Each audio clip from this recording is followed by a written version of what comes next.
BPL ಕಾರ್ಡ್ಗಳ ಬಗ್ಗೆ ಮಾತಾಡಬೇಕು. ಯಾಕಂದರೆ ರಾಜ್ಯದಲ್ಲಿರುವಂಥ ಈ ಒಟ್ಟು ಸಂಖ್ಯೆ ಜನಸಂಖ್ಯೆ ಎಷ್ಟಿದೆ ಅನ್ನುವಂಥದ್ದು ನಮಗೆ ಗೊತ್ತಿದೆ. ನಿಮಗೆ ಸರಿಸುಮಾರು 7 ಕೋಟಿ 6ವರೆಯಿಂದ 7 ಕೋಟಿ 10 ಹತ್ರ ಇದ್ದೀವಿ ನಾವು. ಅದರಲ್ಲಿ ಎಷ್ಟು ಮಂದಿ BPL ಕಾರ್ಡನ್ನು ಪಡೆದಿದ್ದಾರೆ? ಇದು ಬರೋಬ್ಬರಿ 8 ಲಕ್ಷ ಕಾರ್ಡನ್ನು ರದ್ದು ಮಾಡಬೇಕು ಅನ್ನೋದ್ರ ಬಗ್ಗೆ ಇವತ್ತು ತೀರ್ಮಾನಕ್ಕೆ ಬರುತ್ತೆ ಇಲಾಖೆ. 8 ಲಕ್ಷ ನಾನು ಹೇಳ್ತಾ ಇದ್ದೀನಿ, ಇದು ಏನೇನೂ ಅಲ್ಲ,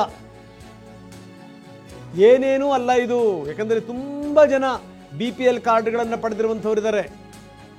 ಸ್ವಂತ ಕಾರ್ ಇರುವಂಥವರು, ಸರ್ಕಾರಿ ಅಧಿಕಾರಿಗಳು, ಮನೆಯಲ್ಲಿ ಸರ್ಕಾರಿ ಕೆಲಸ ಮಾಡ್ತಿರುವಂಥವರು, ಭೂಮಿ ಇಟ್ಕೊಂಡಿರುವಂಥವರು, 5-5, 7-7 ಎಕರೆ ಭೂಮಿ ಇಟ್ಕೊಂಡಿರುವಂಥವರು. ಒಂದೆರಡು ಕೇಸ್ಗಳಲ್ಲ, ಇಂಥ 10 ಹಲವು ಉದಾಹರಣೆಗಳು ಇರ್ತವೆ ನಮ್ಮ ಎದುರುಗಡೆಗೆ.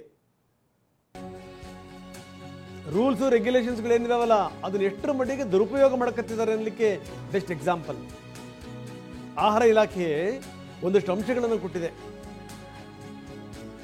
ಲಕ್ಷ ಸಂಖ್ಯೆಯಲ್ಲಿ BPL ಕಾರ್ಡ್ಗಳಿವೆ ನೋಡಿ. ಇದು 12,68,097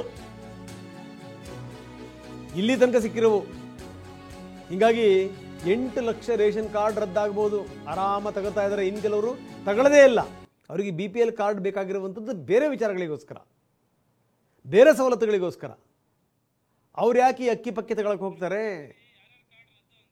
ತಗೊಳ್ದಿರುವಂಥವ್ರ ಸಂಖ್ಯೆನೂ ಕೂಡ ಬಹಳಷ್ಟು ದೊಡ್ಡ ಪ್ರಮಾಣದಲ್ಲಿದೆ ನೋಡಿ. ಇದಕ್ಕೆ ಸಂಬಂಧಪಟ್ಟಂಗೆ ಒಂದಷ್ಟು ವಿವರಗಳನ್ನು ಕೊಡ್ತಾ ಇದ್ದೀವಿ. ವಿವಿಧ ಕಂಪನಿಗಳಲ್ಲಿ ಡೈರೆಕ್ಟರ್ಗಳು 19,690 ಮಂದಿ, 25 ಲಕ್ಷ ವಹಿವಾಟು, 2,684 ವಹಿವಾಟಿರುವಂಥದ್ದು.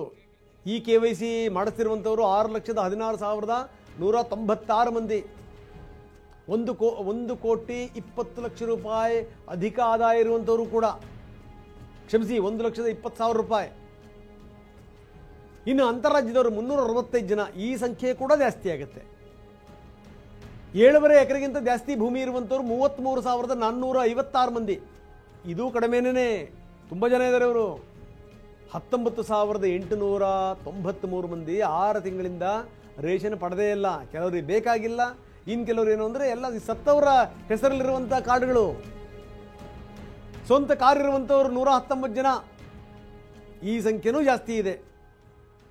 18 ವಯಸ್ಸಿಗಿಂತ ಕಡಿಮೆ ವಯಸ್ಸಿನ ಪಡಿತರರು 731 ಜನ. ಈ ಸಂಖ್ಯೆನೂ ಜಾಸ್ತಿ ಇದೆ. ಇದಕ್ಕೆ ಸಂಬಂಧಪಟ್ಟಂಗೆ ಮಂತ್ರಿಗಳು ಮಾತಾಡಿದ್ದಾರೆ. ಮುನಿಯಪ್ಪನವರು, ಆಹಾರ ಸಚಿವರು.